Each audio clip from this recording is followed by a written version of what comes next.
Can we have an honest conversation about the way that women are depicted and treated through the lens of media? While men and women both enter and engage within the media space, the fence around women just seems to be a bit smaller, doesn't it? Men can be angry, men can be sad. Women can be sad but not angry. Men can be authoritative, men can listen. Women can listen but can't have authority.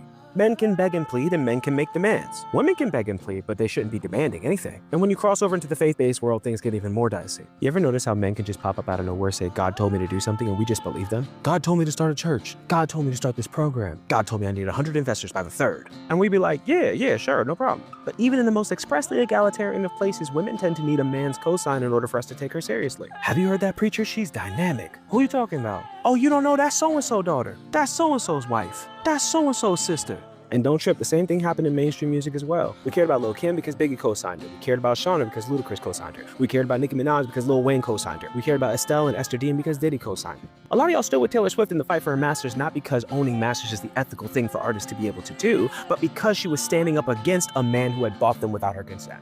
And whether it be in the flaw of honoring women based off of men's permission or men's persuasion, we are swimming around the same cesspool of male gaze. So if we want women's history to be a living witness to what's happening now and not simply an archive of what happened then, perhaps we should be envisioning and working towards a world where the value of women is inherently honored.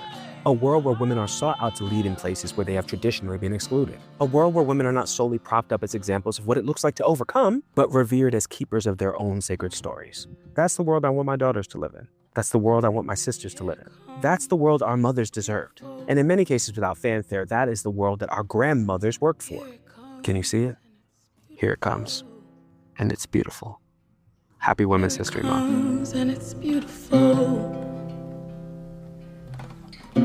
Here it comes and it's beautiful.